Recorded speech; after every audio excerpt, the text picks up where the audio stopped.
Hey guys, welcome back to the Casual NBA Fanatic podcast and welcome back to our top 50 ranking series as we head into 2027.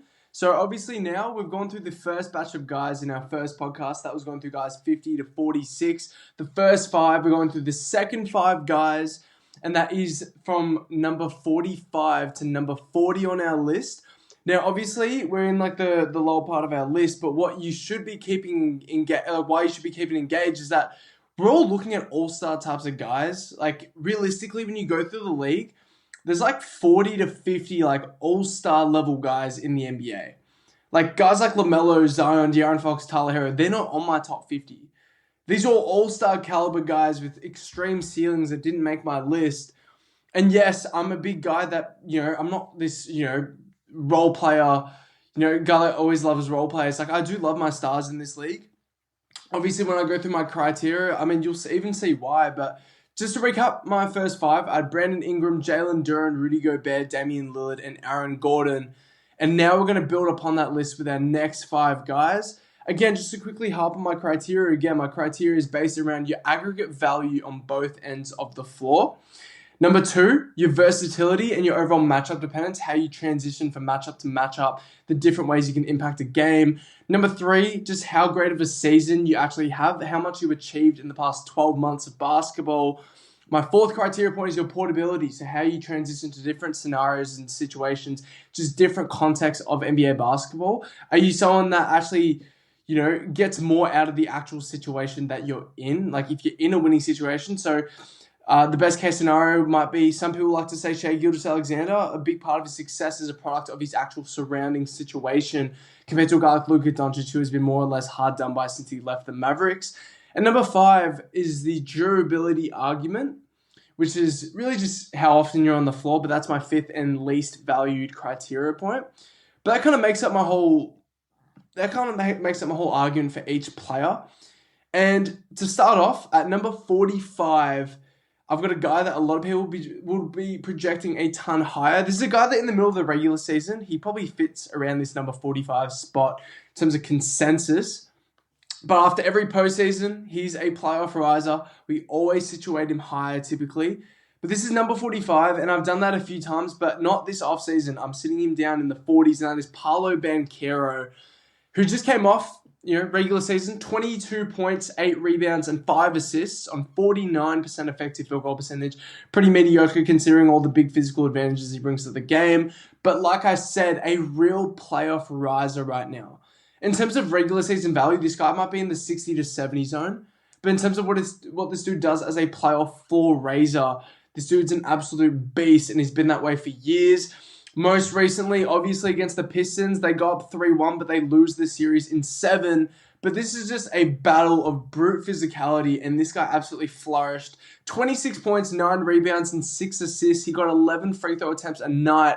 And his most notable games, he had a 45, 9, and 7 piece in Game 5, 17 field goals in a playoff game against that Detroit defense. And then in Game 7, he goes out, 38 points, 9 rebounds, and 6 assists. 14 of 25 from the field. Again, both games as well in those two matchups, 10 of 18 from 3. So when the jump shot is falling, this dude is a consensus top 20 player in the league, in my opinion. But the shots don't fall enough. And that is why he does rank at 45. Again, this is 3 straight playoff rounds. Again, they haven't gone down the first round just yet in this Paulo France makeup. But 3 straight playoffs, 27 points, 9 rebounds, and 5 assists on basically identical efficiency from the regular season. And he just has all the traits that actually allow him to be a successful playoff scorer that transitions towards the postseason effortlessly. And that is the value around building around Paolo Banchero, is that in the postseason, you're going to get the exact same value that you get in the regular season. And that is so special. Again, in that Pistons series, it's all about who can actually physically manhandle and create any sort of quality shot in a tough, just dogfight of a series. And in terms of the frame that he brings, the jump shot versatility, the post-up game, the ability to run down transition as a relatively plus athlete, these are all reasons why he can create shots against the best and most physically aggressive defenses in the NBA. And again, like another reason why people are so low on Paolo, and everyone talks about the shot diet argument with Paolo, that entire discourse, but that is also slowly dying out. We just saw Paolo Banchero throughout the regular season boost his rim attempts by 11% compared to last season, and he shot career low frequencies. So he took a career low long twos and career low in threes attempted. And so we're just waiting for the efficiency to improve and join along with that trajectory. But in terms of the maturity that he's bringing, from the halfway point of last season, this dude was actually pretty amazing overall. He only rates down again because the offensive impact and the offensive efficiency as a self-creator, it's still not amazing, but the maturity is coming along and he has the traits. That is important with Paolo when you talk about the passing, the jump shooting, the post-up game, the soft touch feel, the actual base is set in stone. We're just waiting for him to actually take off. So this ranking at 45 isn't saying I project him to be the 45th best player in the league, to be honest. It's just right now, from what we saw of last year, he is number 45. But I do expect him to finally make the leap towards at least a top 30 stamped zone. And we're just going to have to see it come through. Defensively, still a non-factor. He's built well, obviously, with the strength, but he just doesn't have the lateral precision or the principles to be a productive one-on-one defensive forward, especially in an Orlando system, which is just trucked full of just big interior bodies. Jonathan Isaac, Franz Wagner, obviously Mo Wagner's not there anymore, but Mo Wagner from the last few seasons, and you still got Wendell Carter, Goga Badati from the past few seasons. So just so many big bodies, and he has been asked and tasked to be this perimeter forward, and it just hasn't been great for him. The help side activity, the dirty work stuff as well, pretty much non-factors, and that is a ton of value you are losing in a league where winning the margin game, winning the possession game is so important. But the pressure's on for 2027. Like I said, if he's not a top 30 player by the end of next season, the Paolo experiment so far has been relatively a failure.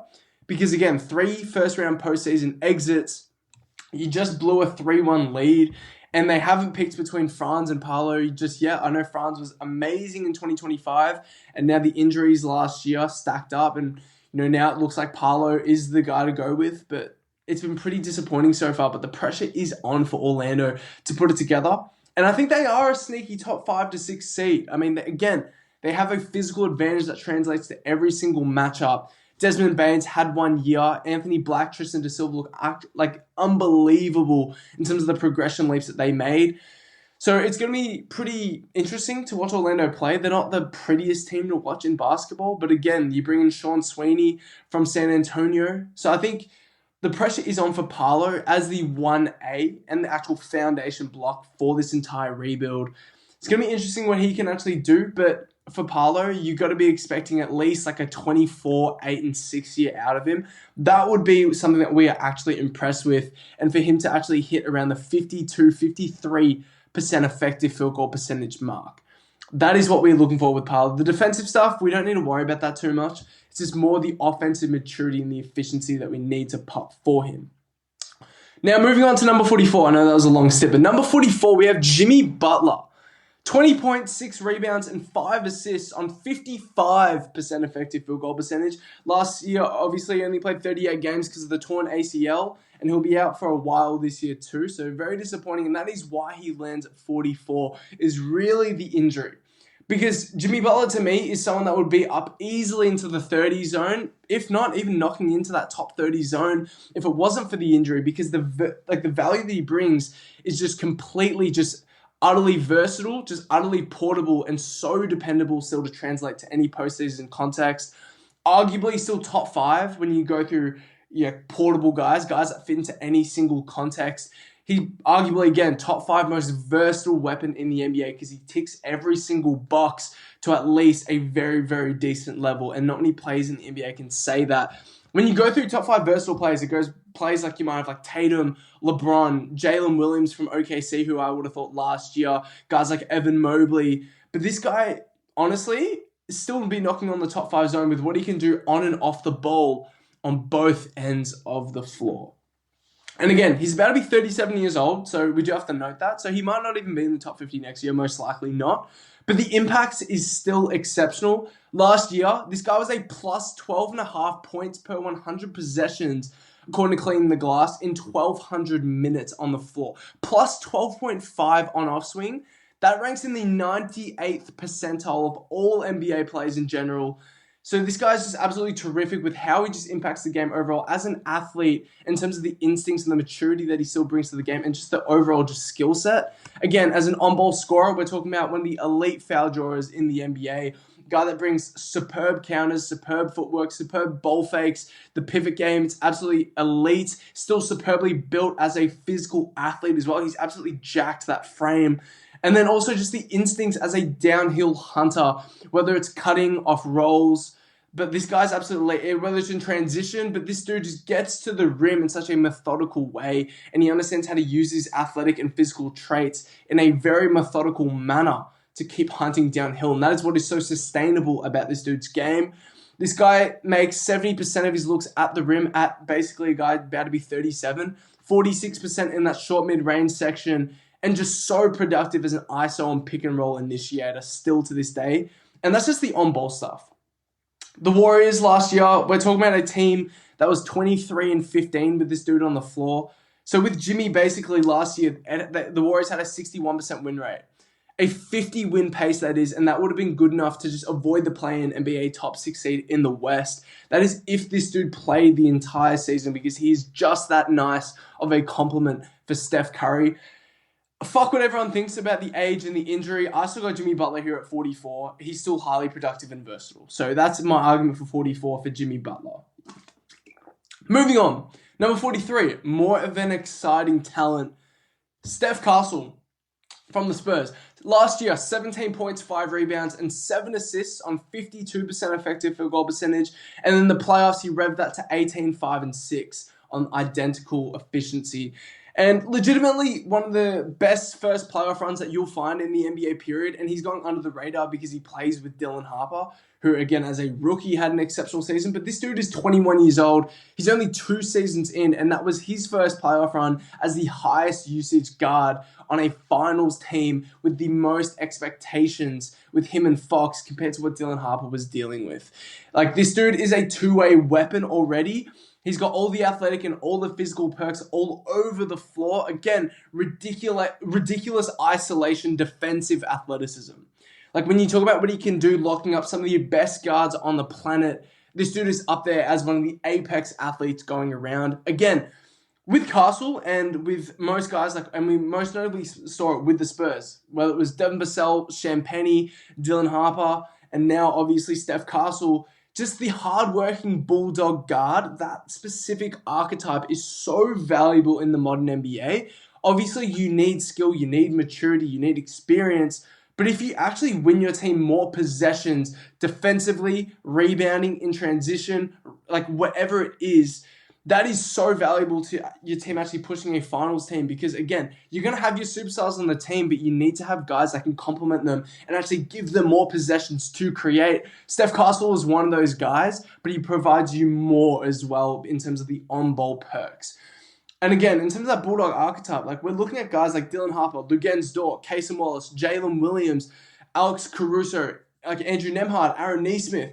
These are all guys in the past 2 years alone that have pushed finals level bounds as guys that actually just produce with just physical intensity and just this real workhorse mentality.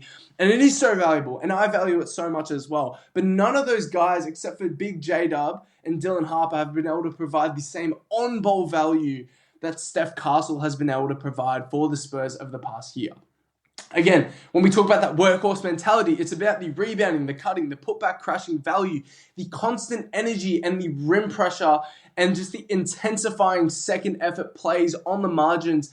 That is the value add that you're getting. Again, you're building around a pretty slim built center in Victor Wembanyama, and so just surrounding him with highly physical, just aggressive guys that are going to go out there to battle for war. That is the actual build for success for San Antonio, and Steph Castle is going to be around for that. And again, obviously, once the ball security improves and, he needs to get more methodical as a passer and, just sharpen his decision-making as a driver. Obviously, the pull-up jump shot needs to come along to at least an average level. But if that happens, like we're looking at a top 25 player in this league, and the dude isn't even 22 years old. Again, those are major flaws, right? So that is why we are seeing him down at 43. That's why he's not knocking closer to that top 25 list already. So he does have major flaws, but the ceiling is there. And from what he brings you as a flaw, in terms of the ability to get downhill against really any defense, the ability to be one of the best high volume passers in basketball, that is already valuable in itself. And then when you bring all the defensive tenacity and just the high effort intensity, that is what brings him here at number 43 in such a stacked league at 21 years old. Again, the driving is already decently methodical. It's not just he's this superb athlete and he's super strong, that's how he gets downhill. No, he's super methodical. He knows how to change pace. He knows how to change direction. And that's been evident ever since this dude was in college at UConn. The dude, he has this nice, you watch it every time you see him, the shaking hezzy, the shoulder power to knock defenders. As, when defenders are trying to laterally compete and match his direction changes, this dude just barrels his shoulder into you. It's a real physical advantage that he brings, and we saw him use it and just discombobulate any of OKC's defensive guards out there as well. So he put that on the highest defensive stakes stage, and this dude was phenomenal. I know he had the big turnover games, but in terms of his age instilling that physical advantage, that is such a superior just outlook for any Spurs fan to have. Again, we saw this dude have a 25-point playoff game in each of his Western Conference series. Obviously, he had the 9 turnover game. He had the 11 turnover game against OKC. Obviously, that is the downfall with Steph Castle right now, but the dude has set out the blueprint for what he can be in this league. Obviously, the rise of Dylan Harper in Steph Castle's future development, that's going to offer a lot of question marks because realistically, he's not going to be the primary ball handler, but Dylan Harper is this good at what he does. But in terms of just the on the margins as a monster, in terms of gaining possessions as a guard, you can't speak enough about Steph Castle. I'm basically out of breath, but I just love what this guy brings to this rebuild already. He's got major flaws, but the dude's work ethic is insane. So Steph Castle ends up at 43 for me. But number 42, a less athletically empowered, more or less a role player right now. I mean, this guy's one of the GOATs of role players basically in the modern NBA. We're talking about the Boston Celtics' very own Derek White, who lands up here really high when you compare him to guys like Paolo, Jimmy Butler, Steph Castle, guys that knock on all-star ballots and probably every single year. I mean, Derek White last season, pretty underwhelming. We're not even getting 2024, 2025 Derek White here. We're getting the Derek White that was 10% efficiency points below the season before. So again, last season, 16 points, 4 rebounds, and 5 assists. 2.4 stocks a game, the league leader in guards for blocks per game. And again, all defensive first team, 6th in defensive player of the year voting. So a very decent year, again, for the second-seeded Boston Celtics. But the massive efficiency drop was the biggest storyline with Derek White. Again, in 2025, we're looking at one of the most efficient starters in the NBA period. 58% effective field goal percentage is elite for a guard. He drops down to 49% effective field goal percentage. That is very, very, very below average. Again, 39% from 3 the previous 3 seasons, and that drops from 39% to 33% this year. But the thing is with Derek White, I'm starting off with obviously the downfalls of him so far, but this dude is still an on and off ball monster for his role player position. Last year, still a plus 8 points per 100 possessions per cleaning the glass. And it mainly comes from what he does defensively as a negative 10 on-off swing there, which is absolutely, I didn't get the percentile of what that would be, but that would be around the 95th percentile in the league in terms of defensive impact for his position. And in terms of just being a plus 8 on-off swing, Peyton Pritchard and Jaylen Brown last year for the 2-seeded Celtics, they were both negatives last year. So this dude is highly valuable, and in terms of the advanced metrics, he was Boston's most valuable starter, and I'm not taking Hugo Gonzalez or Nimi K. This dude, what he does on the floor is more valuable. And it starts with the defensive dominance and how it relates to the team impact. Again, this is one of the most elite and instinctual transition defenders in basketball. So this is a guy obviously Derek White. It's not just the spacing value that you get out of the offense when he spaces above the hash-off ball. It's the fact that this dude can get back in transition all the time, and he's got some of the best stunting and the best hand technique in the NBA that makes players rush in transition a lot. So he's an efficient transition defender, probably the best guard rim protector going around in the NBA. Highly vertical, 6'8" wingspan, great timing, great positioning, and he's one of the most elite pick-and-roll chase-down navigators in the NBA today. Still got the anticipation, elite at picking his angles when he is pursuing from behind, and exceptional when he is kept in jail because he has the length and the timing, and again, the shot blocking anticipation from behind, which is elite. And obviously, Derek White's gift as well to me, like his gift defensively and how he impacts a team defense is really just his closeout defense and the timing of his rotations. That is his superpower because it allows him and gives him the ability to roam on the back line where he is very, very decently valued. Elite value for a guard, but decently valued in the whole entire NBA scope of things. Like, I will say, like, the positioning is basically flawless with Derek White. Obviously, he lacks the superior athleticism and just the absurd length, and that deprives him of reaching that Amen Thompson, Asar Thompson type of defensive impact. But nevertheless, like, we're looking at a top 15 defender in basketball by what he brings in terms of team value. Offensively, I don't need to talk about too much because I feel like we talk about it every year, but the dude fits like a glove in basically every situation that you chuck him in, and that is why I view him up at 42. When you talk about the portability, when you talk about the durability, you talk about the matchup dependence and the overall versatility of your game, this dude fits everywhere. He doesn't really make mistakes either. Like, obviously, the jump shot needs to come back, but we obviously are trusting it to come back because we've seen the blueprint with Derek White's jump shooting over the years. Again, we're talking about just a guy, one of the most mature ball handlers in the NBA period. So a guy that protects the ball to an elite level. Connective passing is down to a T.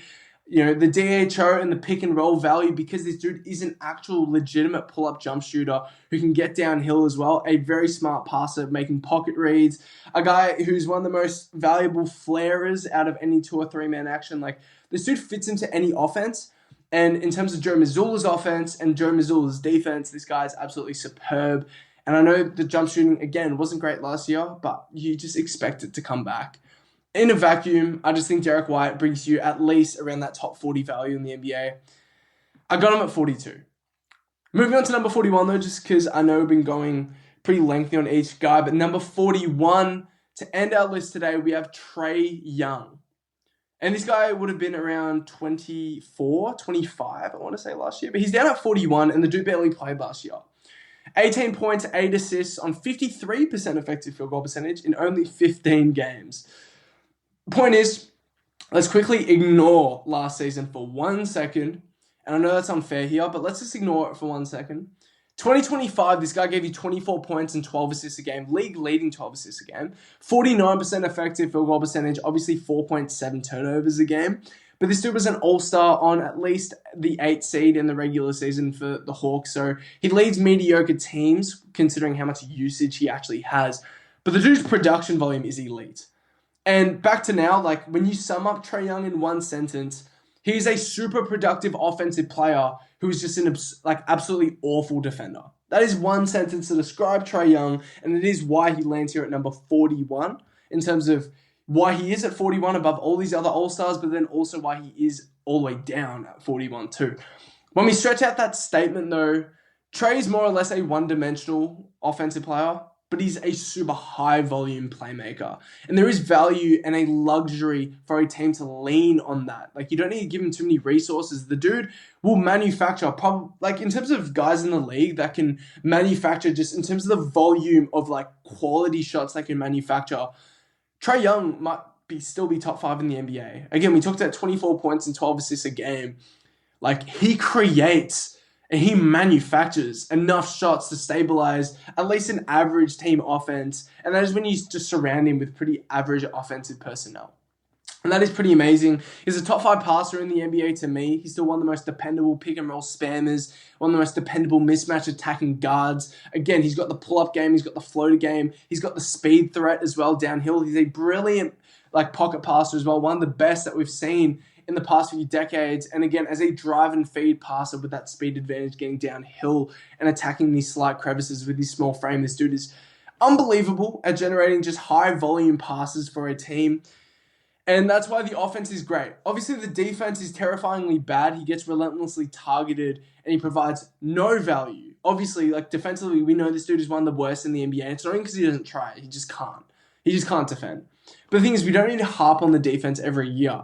We know that is why this guy is low on a list like this. We know that is why this guy will probably never be a superstar in the NBA. But we've seen bad defensive, super great offensive players land extremely high on this list. Guys, in a lesser context, obviously guys like Jokic and Luka, probably, I mean, Jokic is an average defender. Luka, below average defender. I'm not going to sugarcoat or act like he actually is an average defender. In the whole NBA context from regular season to playoffs, these are two guys relatively unathletic and bad defensive talents overall. But these are superb offensive players, and they land top 5 consensus every single year in the NBA. And there's a big question mark why Trae Young isn't there, considering I know he's a much worse defensive product, but the dude is like purely heliocentric. And that is why offensively he just is so far from the value of Luka and Jokic, even though he can manufacture probably nearly the same amount of shots as those guys can. But it's just the nature in which he does it and the value of the shots that he does create. It's just a much further tier below. Again, heliocentric nature, so he just dominates the ball as well. So he just doesn't integrate much team movement overall. But it's also the deprivation of any physical or truly superior athletic traits. Again, Jokic and Luka are just big. They're just big at the end of the day. Giannis, Shea, it's the agility, it's the strength, it's the power. Jalen Brunson, again, it's the agility, it's the low to the ground, like center of gravity, that strength that he brings to the game. But then also, like Trae Young doesn't bring any of that. He brings speed, but we know speed can easily be countered when you actually play playoff defenses that load up and are so sharp on their, load ups down low, and then also their rotations out in the perimeter. So that is the downfall with him. And then also Trae Young just has really average pull-up touch compared to the whole entire guard field in the NBA. This dude's not a superb pull-up jump shooter. He takes super audacious shots. And again, the audacious decision making as well. So like this dude averages basically 5 turnovers a game last time we saw him for a whole year. So it's just so many drawbacks that just take down his value as a primary offensive creator. Again, not a great off-ball offensive player either. So there's just a ton of drawbacks with him. I do have big hopes for Trae. Obviously, this season, heading into Washington, he's got the contract behind him, but the pressure is on for him to revive his all-star talent. And he really needs to justify the 50+ mil he's going to be making for the next 4 years alone in Washington. So the pressure's on. I mean, for Trae, if he can put together a season where he averages like 21 and 10 a game, again, he's got all the lob threats, all the popping threats in the world for him. And I really hope he puts it together, but he does land here at 41 on my top 50 list. I appreciate you guys for listening. Those are my next 5 guys. I'm going to hit off my next 5 guys probably in the next couple of days as we head into the top 40. These are guys that honestly could make All-NBA arguments at some point as well, the guys that we're going to hit off next. But I appreciate you guys for listening, and I'll catch you guys in the next one.